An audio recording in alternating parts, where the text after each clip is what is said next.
Muy buenos días a todos.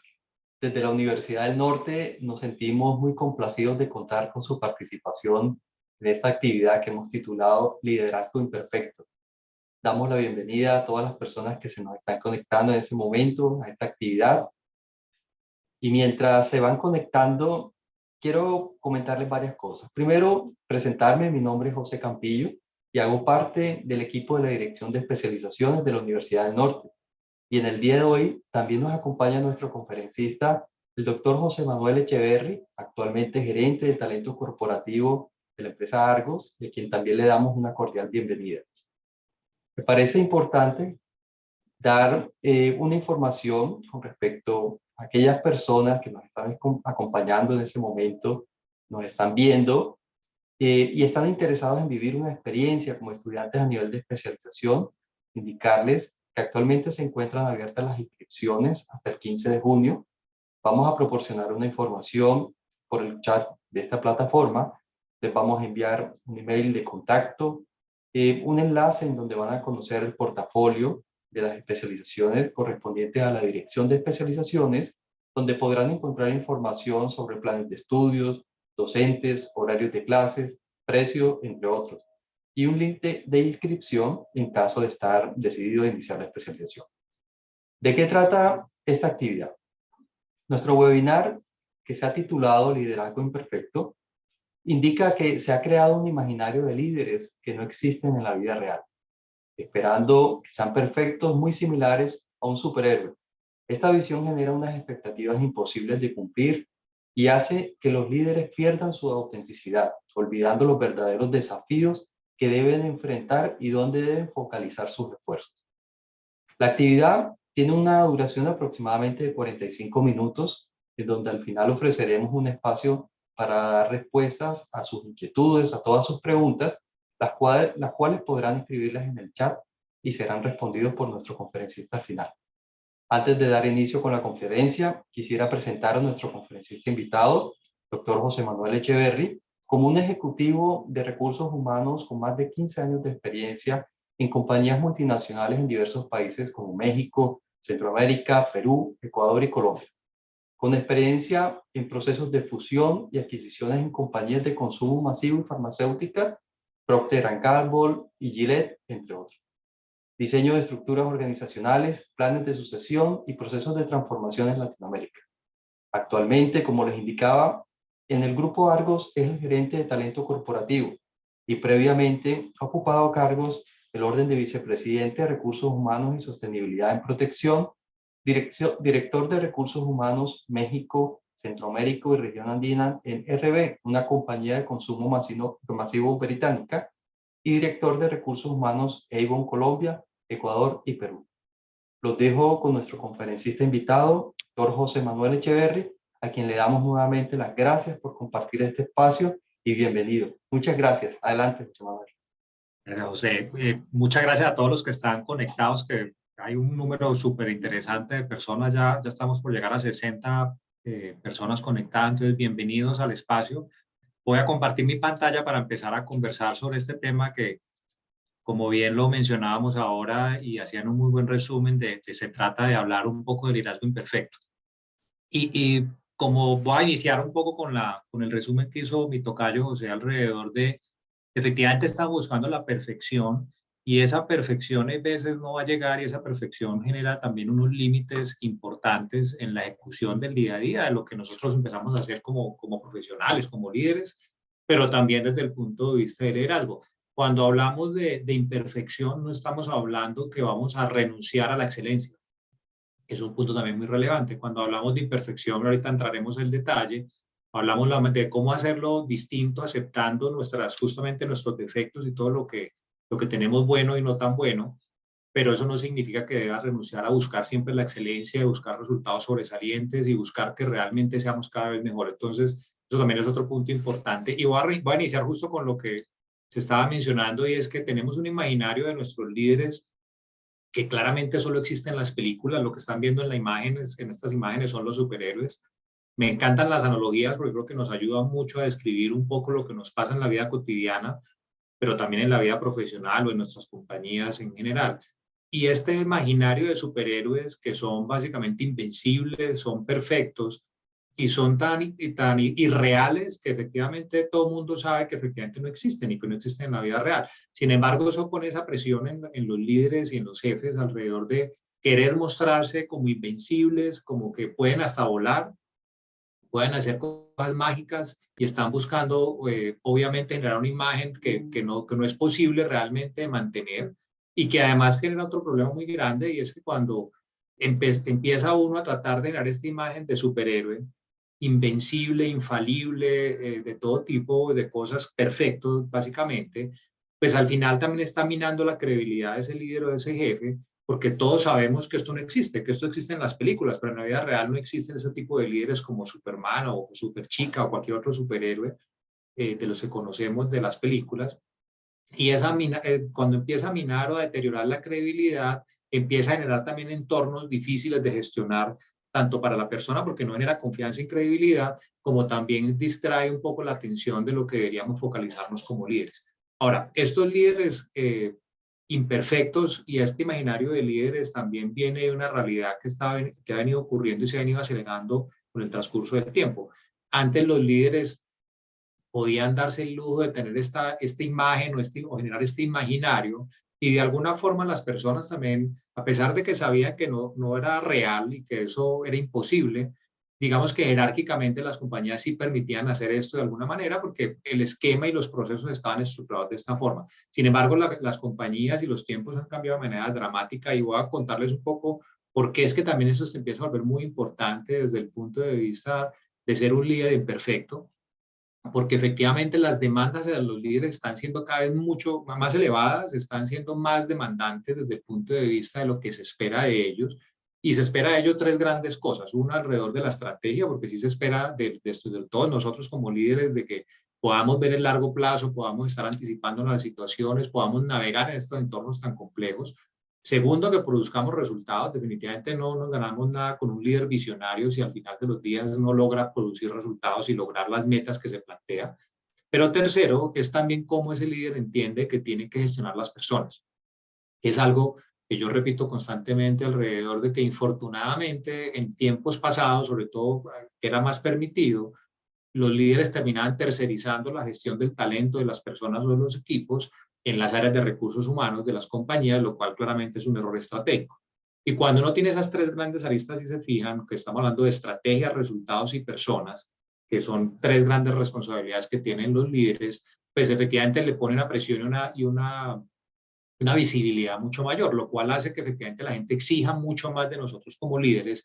Y si en esa exigencia mucho mayor donde la gente no está esperando y no, por lo menos no está dispuesta a tolerar el liderazgo mediocre y está dispuesta a moverse mucho más rápido a otra compañía o a no querer trabajar en una compañía por un tipo de líder, pues efectivamente esta imagen de un líder perfecto o líder de superhéroe se hace completamente irrealista, poco creíble, poco inspirador y poco conectando con esos resultados, con ese propósito para lograr la estrategia que se ha planteado. Y esto, obviamente, como les decía, tiene una historia importante que se la voy a contar brevemente y que tiene que ver alrededor de lo que ha venido pasando en el transcurso de los tiempos. Porque efectivamente, como yo les contaba, todo el modelo de liderazgo que tenemos, inclusive hoy en día, y que es parte de lo que quiero plantearles acá para cuestionar un poco y provocar la conversación alrededor de lo que es un rol de líder, viene de la manera como gestionamos y como nos educaron desde el punto de vista de que esto viene casi que desde la época de Henry Ford, con su famoso modelo T, épocas en las cuales efectivamente se armaban los procesos de manera como estructurada por cajones y a cada proceso algunos se les juntaban personas o les asignaban personas y por un grupo de tareas o de personas se les asignaba un jefe y así sucesivamente se iba armando la estructura.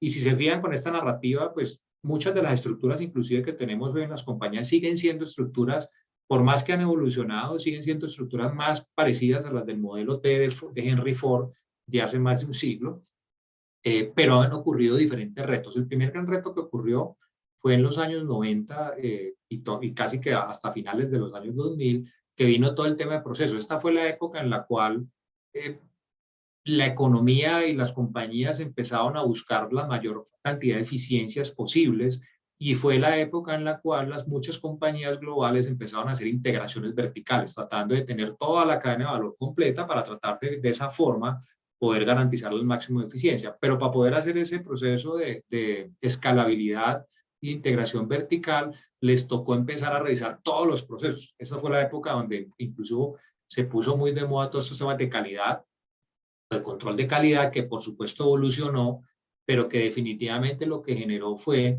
cómo esos procesos los hago mucho más eficientes, y de esa época fue que salió todo este tema del span de control, que el span de control se refiere es cómo yo busco una mezcla óptima para cada jefe, de tal manera que tenga un número de reportes directos óptimo que me permita ser mucho más eficiente en línea con el tema de reingeniería de procesos.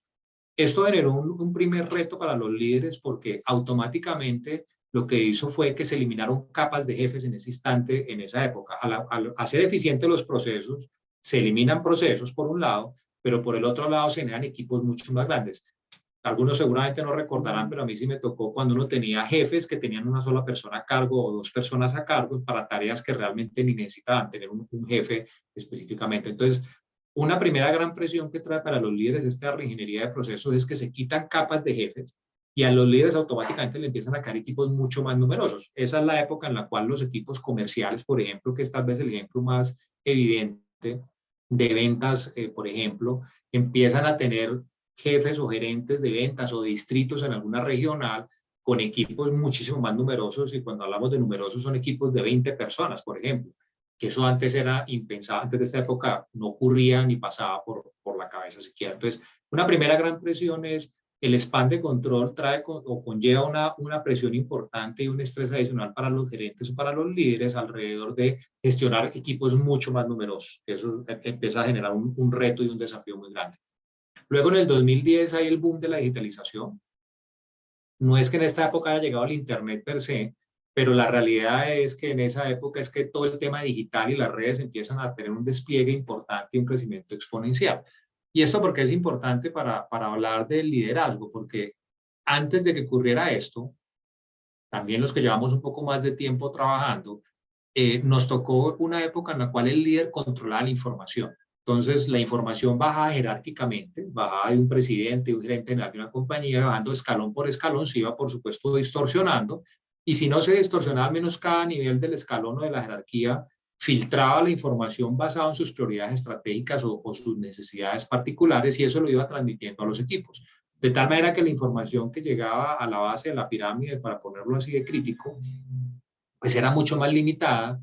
Y al revés también, la información que le llegaba a la alta gerencia o a los Olimpos, a la gente dueña de un negocio, pues era mucho más limitada, porque realmente llegaba casi que exclusivamente por sus reportes directos, porque ocurría el mismo ejercicio. Entonces, la información que bajaba y la que subía para tomar decisiones o para informar a las personas era bastante pobre o bastante limitada, o por lo menos ineficiente desde todo punto de vista. Cuando llega en el 2010 la digitalización, ese proceso se elimina de alguna manera o por lo menos se agiliza de manera dramática, y la información empieza a fluir hacia abajo y hacia arriba de manera acelerada. Esta fue la explosión de los correos electrónicos y de los chats internos en las compañías, en fin, de diferentes medios, y empieza a poner una presión muy importante en estos líderes adicional, y es que pierden el control o el poder de la información, lo que implica que un dueño de una compañía, un presidente de una compañía o un gerente de una compañía podía comunicarse con la base de la pirámide de manera mucho más fácil y recibir información o recibir alertas mucho más fácil, tanto por ejemplo de un vendedor acerca de qué está pasando en el mercado con la competencia, como a la vez dando instrucciones mucho más específicas de materializar la estrategia. Entonces, segunda presión adicional a tener equipos más grandes, el asunto alrededor de perder control de la información. Luego en el 2015 llega todo lo que viene con esta moda de agilismo, que más allá si uno ha tomado, digamos, metodologías ágiles o no, el punto de fondo con este movimiento ágil es que es tal vez el momento en el cual se explosiona que las compañías empiezan a trabajar por proyectos o por iniciativas o problemas a resolverlos. Y esto lo que hace automáticamente es que la gente empieza a trabajar en diferentes equipos. Entonces yo trabajo en recursos humanos, en finanzas o en el área comercial, pero a la vez participo de un proyecto en otra área o un proyecto que tenemos, somos personas de diferentes áreas. Esa interdependencia o equipos interdisciplinarios pone una presión adicional en los líderes, porque tienen que aprender a gestionar los recursos de manera distinta, específicamente los equipos, y seguramente también lideran proyectos donde no son los jefes inmediatos de estas personas. Entonces, desafío adicional para los líderes alrededor de este tema de gestión de personas también nuevamente. Luego viene lo que todos conocemos de la pandemia, donde aquí tal vez el desafío más grande para los líderes ha sido, y para todos nosotros, inclusive para las compañías, ha sido es que esa división que existía tan clara entre lo que yo hago en mi oficina, en el trabajo, y lo que pasa en mi casa, que se separan dramáticamente, esa barrera se diluye totalmente, desaparece de un tajo, de un momento a otro. Y ejemplos de esto yo creo que a todos nos ha pasado y nos pasó en esa época, todavía pasa yo creo que con menos frecuencia, es que estamos en una reunión como esta y sale el perro ladrando, llega el señor que vende las frutas gritando con un megáfono, o llega un hijo de nosotros, se nos cae el internet, o pasa alguien de la casa gritando, bueno, y muchas otras situaciones o cosas que seguramente sucedieron y ustedes vieron en redes o les pasó a ustedes mismos. Pero aquí el punto principal es que al líder le tocó empezar a involucrarse, así no quisiera y así no lo hiciera antes, con la vida personal de sus equipos. Antes era, digamos, no irrelevante, pero para él podían pasar líderes que no les importaba, no tenían ni idea qué sucedía en las casas de las personas. Y con esta situación lo que pasa es que el líder tiene que involucrarse sí o sí, porque la gente empieza a demandar también que le ayuden con esas situaciones particulares personales. Muchos vivimos situaciones en las cuales teníamos gente muy cercana que perdió su empleo, que se enfermó por estrés, empiezan a tener problemas financieros, problemas de bienestar físico en general, y empiezan a hacer una serie de factores que los jefes o los líderes no están acostumbrados a gestionar. Entonces, esto ha sido otra lista adicional de presión para los líderes, donde efectivamente, si hacemos un recorrido de todo esto que está pasando, empiezan a tener equipos mucho más grandes de gestión, que implica un esfuerzo mucho mayor para poder gestionar esos equipos de manera adecuada y conseguir los resultados. Por otro lado, el acceso a la información tanto de los colaboradores como de los jefes de nosotros, mucho más amplio, lo cual implica estar mucho más alerta y consumir mucha más información y priorizarla, que es difícil. Luego, además de eso, tener equipos interdisciplinarios en diferentes proyectos, iniciativas, en metodologías ágiles, células, lo que fuera, y adicional con nuestro equipo demandándonos porque ayudemos en problemas de depresión, seguridad psicológica, bienestar financiero, bienestar físico, en fin, para lo cual no estábamos tan preparados.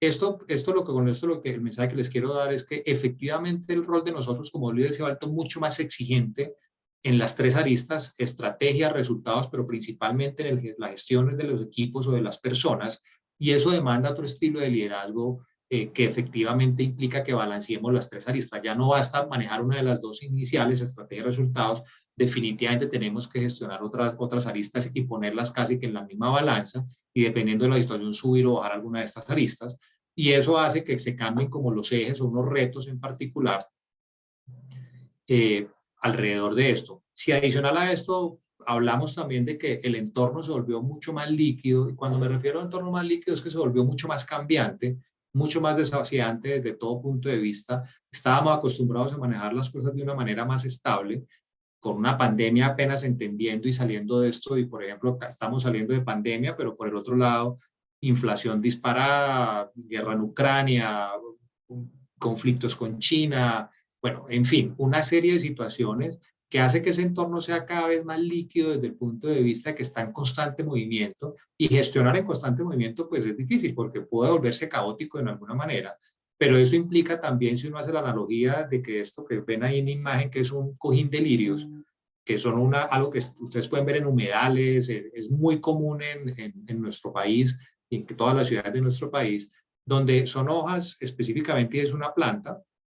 El cojín de lirio es una planta particular que crece de manera exponencial, y ese crecimiento exponencial y cambiante constante lo logra justamente porque en ese entorno líquido es capaz de lograr transmitir o conectar los nutrientes de una zona a las zonas que están menos, que reciben, por ejemplo, menos luz solar, pero que a la vez esa conexión por debajo que tiene entre las ramas para garantizar llevar el alimento y los nutrientes es lo que le permite estar en constante movimiento, en crecimiento exponencial. Si hacemos la analogía a las compañías que tenemos hoy en día, pues aquí es difícil ver quién es el jefe, quién es el líder, y si bien hay una interconexión total entre todas las personas. Y ese es parte del entorno con el que estamos trabajando, un entorno que está no solo cambiante, sino que si yo no logro interconectar toda la compañía de una manera distinta, con un estilo de liderazgo diferente, difícilmente voy a lograr esos resultados o materializar esa estrategia o construir la estrategia, porque el entorno líquido hace que esté cambiando de manera constante, justamente por lo que estamos hablando, sea temas económicos, sea temas de competencia o sea, temas de cualquier otra índole que están haciendo que efectivamente manejemos muchas más variables. ¿Dónde se dan los grandes cambios de las variables? Se dan, digamos, en tres grandes ejes, donde efectivamente el primer eje gira alrededor del poder, el segundo eje gira alrededor de la supervisión desde el punto de vista de las habilidades de las personas o de los líderes, y el tercero alrededor de un cambio estructural desde el punto de vista de pasar de eso físico a lo fluido.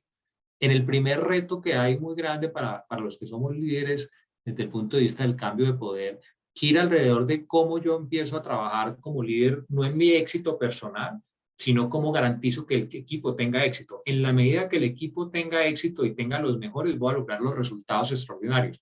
De otro medio no va a poder hacerlo sostenible, porque efectivamente con un mundo tan líquido, tengo que garantizar tener las mejores personas, pero además de tener las mejores personas, tengo que garantizar que realmente hagan lo mejor y puedan realmente brillar por sí solos en el diario vivir. Y para eso efectivamente se trata de buscar cómo consigo el éxito del equipo.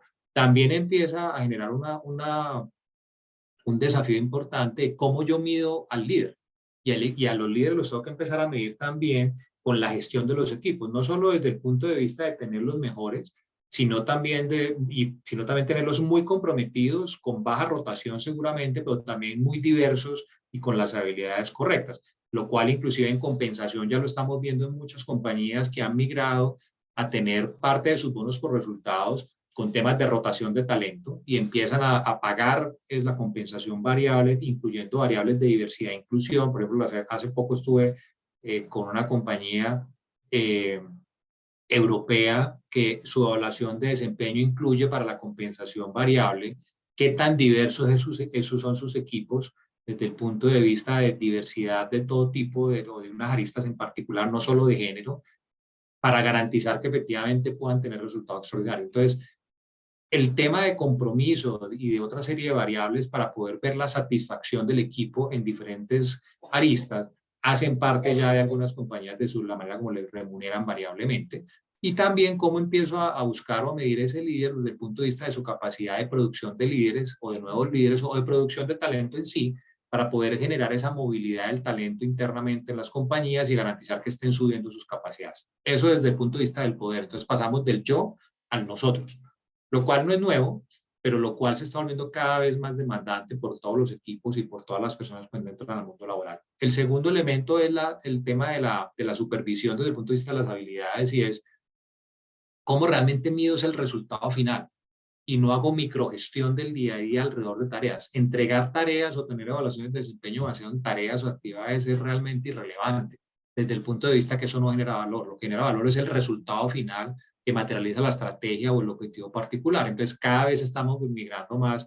En algunas compañías lo llaman OKRs, cada compañía le da su nombre, pero definitivamente se trata del resultado final, de lo que genera realmente impacto a un accionista o lo que realmente genera impacto a nuestro cliente o genera utilidades para la compañía, cómo realmente busco que la gente saque su máximo potencial. Y aquí también me gusta hacer una analogía, y es la planta circular, que la pueden googlear, no tengo aquí la imagen. La planta circular es muy común también en nuestros países y en Colombia en particular, porque es la planta típica que se usa en todos los hoteles. En los hoteles, cada que uno va a un hotel a una reunión de trabajo, ponen una planta circular en el salón. Es muy bonita y muy común. Y la planta circular tiene una geometría casi perfecta. Las hojas están ubicadas de una forma tal que parece como una especie de sombrilla invertida, y esa ubicación geométrica perfecta de cada hoja tiene una razón de ser, no es casual. Y la razón de fondo de que esté ubicada las hojas de esta manera, con esa geometría perfecta, es porque solo en el momento que cada hoja logra absorber el máximo de agua y luz del entorno, florece. Solo en ese preciso instante donde cada hoja logra obtener el máximo de agua y luz, puede florecer. Y eso es a lo que me refiero de buscar el potencial de las personas. El rol del líder se va a tratar de garantizar que cada hoja o cada persona pueda obtener el máximo de luz y pueda brillar al máximo, porque solo en ese instante va a poder florecer. Y si esa persona florece, conectamos con el punto anterior, que va a poder obtener también resultados como equipo. Entonces se trata de garantizar que cada persona sea capaz de florecer ubicándola en el sitio correcto, conectada con un propósito común, para garantizar que efectivamente sus niveles de compromiso sean los más altos, se beneficie y pueda crecer como ser humano y como persona, pero a la vez también pueda producir los resultados para la compañía. Y el último punto relevante, ir a, como les decía, de eso estático a la digital, donde efectivamente tengo equipos que ya son mucho más líquidos desde el punto de vista de que están en constante movimiento. Ya pretender tener las personas indefinidamente en su propio rol o solo haciendo la tarea que se les va asignada, cada vez va a ser menos común. Habrán tareas, por supuesto, repetitivas o actividades que hay que hacer siempre, pero cada vez más las personas están en un modelo o en un modo en el cual quieren estar con desafíos nuevos, aprendiendo cosas nuevas, explorando cosas nuevas, de lo contrario los vamos a perder, y eso implica que tenga que estar buscando que la gente esté, puede que en mi misma área, pero a la vez trabajando en un proyecto con otra área, como hablábamos al inicio, en equipos interdependientes, o inclusive moviéndose entre áreas a mayor velocidad, o peor aún, preparándonos nosotros para que cada 2 o 3 años se esté moviendo de compañía, que es una realidad que tenemos que empezar a aceptar, y es que las personas difícilmente, las nuevas generaciones, van a empezar a tratar de quedarse muchos más años. Ya hemos renunciado de alguna manera a que la gente tuviera un solo trabajo, pero cada vez más es más frecuente que las personas estén periodos de 2 o 3 años en las compañías y estén moviendo, si no es mucho menos. Pues vamos a tener también que gestionar en el día a día como líderes ese equipo o esas personas que están en constante movimiento, lo cual, más allá de si nos gusta o no nos gusta, la realidad es que va a suceder. Y entonces, si eso va a suceder, lo que yo tengo que buscar establecer es cómo establezco un contrato por un periodo de tiempo, no contrato laboral, sino un contrato psicológico que me permita llegar a un punto intermedio en el cual yo le ofrezco a ese empleado, a ese colaborador, un beneficio, un valor agregado para que sienta que crece, y en ese periodo de tiempo esa persona va a poder sentir que gana, pero a la vez yo también puedo obtener el máximo de esa persona durante ese periodo de tiempo, porque cada vez va a ser el entorno mucho más líquido. Cómo también eso me implica o me exige a mí que la manera como mido la persona o como gestiono a la persona va a estar mucho más enfocada a unos marcos de referencia mucho más generales y focalizado en unas prioridades específicas, para poder estarlo preparando y entrenando constantemente, lo cual implica estar en un modelo o en un modo más bien de retroalimentación constante, mutua, para poder ver cómo estamos recalibrando constantemente el proceso. Entonces, en resumen, esto, todo lo que les conté, trae 3 grandes retos de cambios importantes en 3 grandes ejes. Uno, de pasar del rol individual del yo al nosotros. El segundo, alrededor de la supervisión desde el punto de vista de desarrollar otro tipo de habilidades para que se mida el resultado. Y el tercero, pasando de modelos más estáticos a modelos mucho más fluidos. Y esto nos lleva nuevamente al tema del liderazgo imperfecto, y es que definitivamente en estos entornos pretender que sean un superhéroe no va a suceder, eso no va a pasar, eso es completamente irreal. Cuando tenemos líderes que proyectan una perfección tal una fuerza tal de perfección, pues claramente esto va completamente en contravía de la realidad de lo que sucede, y esto desconecta a las personas. Las personas realmente se están conectando y nos conectamos más en la vida real desde el punto de vista de nuestras imperfecciones. Si ustedes se pueden a pensar un poco quiénes son sus mejores amigos, inclusive con quiénes están casados o conviviendo, se van a dar cuenta que muchas veces, o la gran mayoría de las veces, estamos más conectados desde nuestros defectos o nuestras imperfecciones. La imperfección es realmente lo que se nos empieza a unir a nosotros, y nos une porque hace que seamos más reales, y podamos, y esa realidad también, o el ser reales, permite efectivamente ser más auténticos, más genuinos, y eso permite que efectivamente yo conecte y confíe. Entonces, por eso el tema del liderazgo imperfecto también se basa un poco de todo lo que les conté con estos desafíos, aceptar que todos esos desafíos que tenemos y todas esas realidades no las voy a poder hacer solo, ni las voy a poder hacer partiendo del principio de que lo sé todo. Al contrario, tengo que aceptar que no lo voy a poder saber todo, tengo que aceptar que me voy a equivocar, tengo que aceptar que efectivamente soy vulnerable y que voy a cometer errores y que voy a estar momentos donde efectivamente no sé qué hacer, donde necesito el equipo. Solo en el momento que yo soy vulnerable voy a poder realmente crear conexiones con las personas y voy a poder aprovechar y construir unos equipos interdisciplinarios mucho más diversos. Si yo pretendo seguir con una capa de superhéroe como líder, sin ser vulnerable, pues probablemente lo que termino construyendo son un equipo de clones, lo cual efectivamente me va a limitar en la consecución de resultados. Si más bien acepto mis defectos, en qué soy bueno, en qué soy malo, mostrándome vulnerable y que no lo sé todo, probablemente la manera como yo construya el equipo sea distinta y sea mucho más balanceada desde el punto de vista de contratar gente que sea muy buena en temas en los cuales yo soy bastante malo o soy un desastre, y de esa forma yo puedo tener una diversidad importante que me permite tener un equipo mucho más inclusivo, pero a la vez de eso con resultados sobresalientes, porque va a tener diferentes aristas para cubrir todos los ángulos desde el lado de la imperfección y balancearme de alguna manera.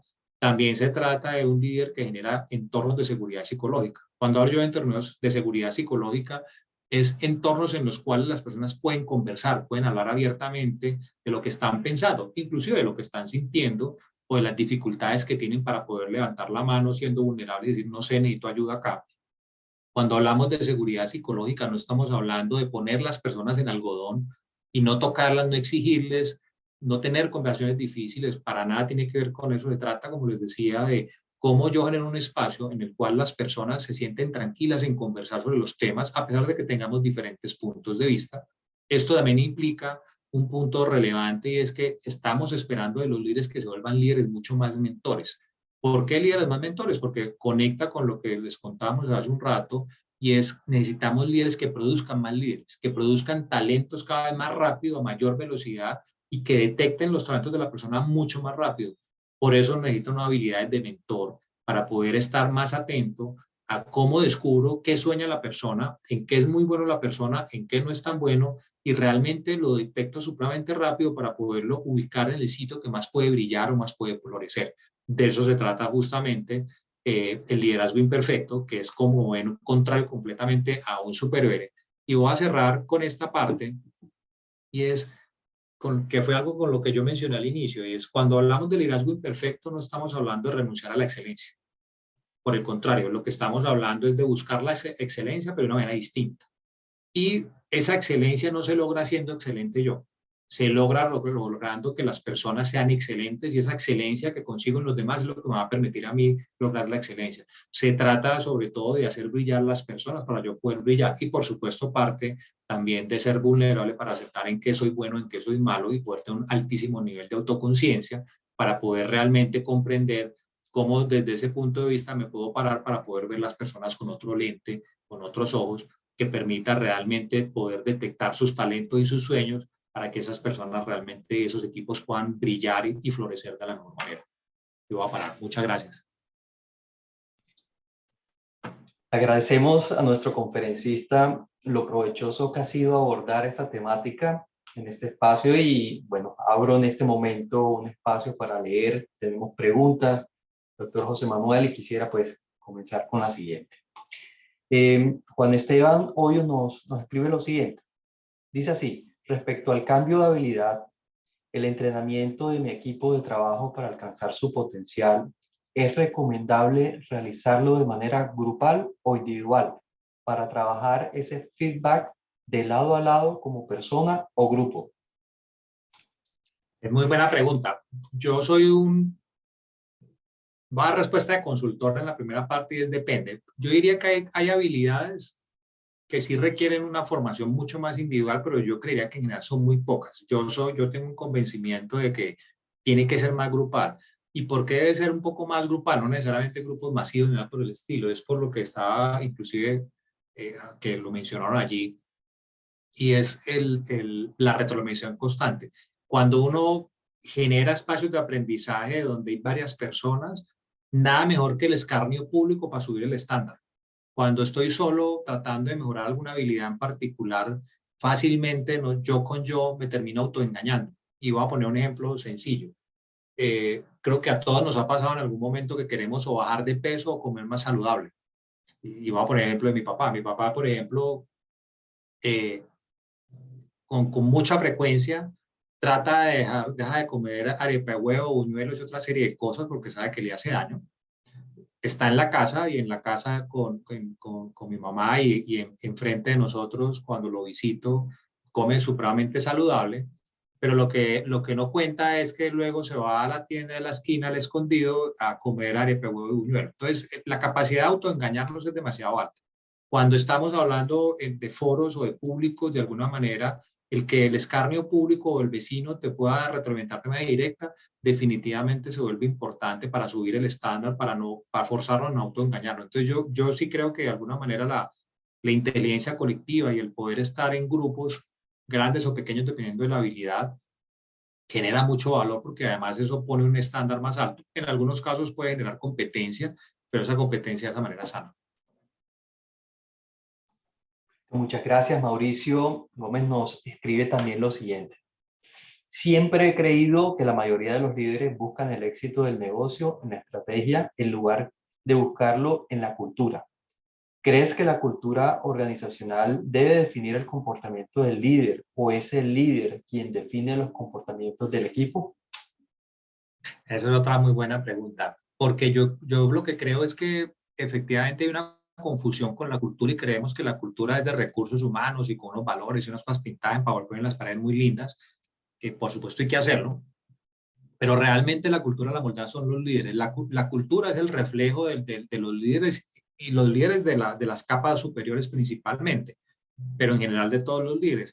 Y la cultura al final se termina moldeando básicamente por lo permisivo que son los líderes con comportamientos tóxicos o con conductas inapropiadas, pero a la vez con el ejemplo de los líderes que refuerzan esas conductas o esos valores o esos comportamientos que son los deseados. Entonces, son los líderes los que deben moldear la cultura y son los que deben marcar el estándar de lo que se considera apropiado o inapropiado, se debe reforzar positivamente con esos comportamientos positivos que queremos y que tenemos convicción de que son los adecuados, pero también hay que castigar los comportamientos inapropiados o tóxicos. Entonces, para mí el centro de gravedad es el líder, y esa conversación debe ser a alto nivel para garantizar que estemos de acuerdo de cuáles los comportamientos o la personalidad, si lo llamamos de esta manera, de la compañía, que para mí esa personalidad es justamente la cultura. Muy bien, muchas gracias. Bueno, y quisiera tomar esta última pregunta solamente por hablar del tiempo y Abel Guerrero nos comparte lo siguiente. ¿Cómo adaptar este concepto de liderazgo a los nuevos líderes de las generaciones millennials y generación Z que ya están empezando a hacer una cantidad considerable en las áreas de recursos humanos? Yo pienso que todavía no han inventado la lobotomía, entonces necesitaríamos lobotomía para algunos líderes que efectivamente difícilmente, a menos de que hagan una lobotomía o un exorcismo, cambien, pero excluyendo ese grupo de personas que tal vez nunca van a cambiar ni con chamanes ni nada por el estilo, que por fortuna son la minoría. Yo pienso que no es un tema tanto de generaciones desde mi punto de vista. De hecho, estamos viviendo un proceso muy interesante laboral desde el punto de vista que tal vez es la época del tiempo donde tenemos un abanico mayor de generaciones. Esta es la primera vez que tenemos baby boomers y ya no sé si, ya después de Z no sé qué va a seguir en el alfabeto, pero hay un abanico de generaciones muchísimo más amplio porque justamente la expectativa de vida se ha incrementado de manera dramática. Entonces eso ha hecho que pase este fenómeno. Entonces yo lo que pienso es que de hecho, puedo tener el sesgo de que la gente joven puede ser un poco más sensible a estos temas, en el sentido de que han estado más expuestos justamente a buscar cosas más conectadas con propósitos personales. Sin embargo, al final del día, lo que yo me encuentro en las diferentes compañías es que es un desafío en todas las generaciones. Y pienso que la manera de poderlo hacer es tener las conversaciones con las que estamos teniendo para poder mostrar la realidad de las compañías alrededor de estas tres aristas: estrategia, resultados y personas. Podrán haber diferentes metodologías, pues, porque yo no tengo la verdad revelada ni más faltaba, pero el punto de fondo es que es real que si no balanceamos las tres aristas, los resultados no son sostenibles. O como tenía una conversación hace poco con alguien, también miremos del otro lado, porque claro, la respuesta fácil puede ser: soy muy exitoso y estamos siendo exitosos. La pregunta que uno debería hacerse no es si sos exitoso o no, sino si no podría ser mucho más exitoso si realmente tuvieran más balanceadas esas tres aristas, con un liderazgo mucho más integral desde el punto de vista mucho más holístico, con una mirada. Y hay otra realidad cruda, es que las personas cada vez más lo vemos en la sociedad, para no hablar de política, pero lo vemos en todos los aspectos: comunidades, política, empresa. Las personas están siendo menos tolerantes con liderazgos mediocres. Las personas están siendo mucho más exigentes, esperan mucho más de los líderes. De lo contrario, no van a dar la milla extra. De lo contrario, no van a estar conectados. De lo contrario, se van a ir mucho más rápido. Muchas más personas están preguntando en las entrevistas quién es un líder y quién está realmente, y lo referencian muy bien. Y hay gente que no está aceptando trabajos por el tipo de líder que tiene, o inclusive renunciando por su tipo de líder. Eso no pasaba antes. La gente consideraba que no tenía la opción de renunciar a menos de que lo despidieran.